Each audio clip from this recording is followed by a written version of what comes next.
আসসালামু আলাইকুম। আমি আনিস লিবিয়া থেকে। তো আপনাদের মাঝে আবারও একটা বিষয় নিয়ে হাজির হলাম। বিষয়টি হলো, যারা এই দেশে নতুন আসবেন বা কাজের উদ্দেশ্য আসবেন তাদেরকে নিয়ে একটি কথা। যে দেশে আসলে আপনি কাজ পাবেন, কাজ আপনার শরীরের কাজ, তারপরে দোকানপাট এগুলার কাজ পাবেন। তো এই দেশে কিন্তু বেতন কম, খুবই কম। এই যে আমার বন্ধু কাজ করে, তার কাছ থেকে কিছু আর কি শুনুন কি বিষয় লিবের সম্পর্কে।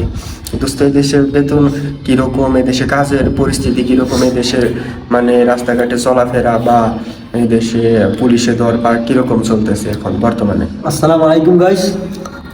যারা যারা লিবিয়া আসতেছেন, লিবিয়ার অবস্থা ভালো না। লিবিয়া আসতে চাইলে যারা লিবিয়া মানুষ আছে, নিজের মানুষ আছে, তারা যাচ্ছে যোগাযোগ করবা, তারা যাতে যোগাযোগ করে দেখবা লিবিয়ার অবস্থা ভালো কিনা খারাপ আছে। তারা একজনে কইব না নি ভালো আছে আসেন, নাইলে ভালো না আসেন না, লিবিয়ার অবস্থা ভালো না। লিবিয়ার অবস্থা ভালো না বুঝছেন। কারণ হিসেবে গিয়া যারা যারা কাজ করবা, কাজ করেন লিবিয়া আসে, এরা যারা যারা কাজ আছে, এটা 1200 টাকা 1300 টাকা বেতন, খাইয়া পয়সা রুম ভাড়া দিয়ে কিচ্ছু দেওয়ার মতো নয়, বুঝতে পারছেন। ওটি অনুরোধ থাকবো আপনারা যারা যারা লিবিয়া আসছে সারা যারা আত্মীয় স্বজন আছে না, তার সাথে যোগাযোগ করে আসবা, বুঝছেন। লিবিয়া ভালো আছে কিনা না আছে এটা বুঝতে পারবেন আপনারা। ওকে। তো পুলিশে ধরপাকড় কিরকম চলতেছে এখন বর্তমানে? ভয়ঙ্কর, লিবিয়া সকল ভয়ঙ্কর। যারা যারা যারা নিজের মানুষ আছে তার সাথে ফোনে টেলিফোন কথা কথা বললেই তারা বুঝতে পারবেন কেমন লিবিয়ার অবস্থা ভালো আছে কিনা। হ্যাঁ, তো সেক্ষেত্রে এই জায়গায় মনে করেন যে আপনার পরিচিত মাধ্যম ছাড়া, নিজের মানে পকেটের মাধ্যম ছাড়া আপনি এই দেশে আইসেন না, তো পস্তাইবেন। কারণ এই দেশে পরিচিত মাধ্যমে আসলেও অনেক বিপদে পড়ে। তার মধ্যে দেখা যায় যে আপনার আর কেউ যদি এই মাফিয়ার কাছে বিক্রি করে দেয় বা মাফিয়ার কাছে পড়ে যায়, তাহলে তো আরও জীবন শেষ।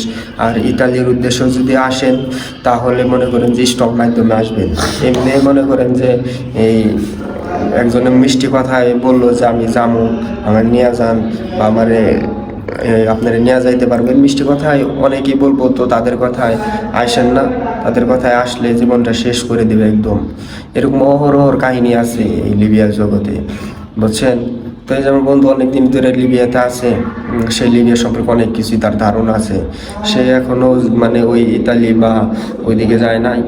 তো তার চিন্তা ভাবনা এখন যে কদিন আছে লিবিয়াতে থাইকে দেশে চলে যাইব। তার এখন ওই রকম আর্থিক সমস্যা, তারপরে দেখা যায় যে এই দেশের সম্পর্কে সে ভালোভাবেই জানে যে কোথায় গেলে কীরকম বিপদ হবে, তাই আর কি সে বিপদগ্রস্ত হতে চায় না।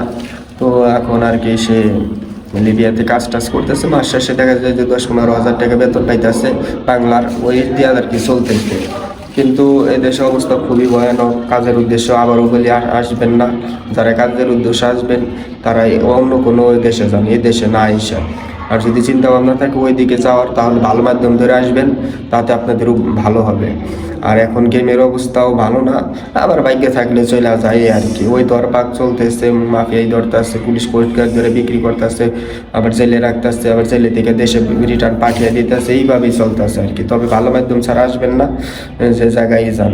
তো ধন্যবাদ আপনাদের ভিডিওটি দেখার জন্য। আসসালামু আলাইকুম।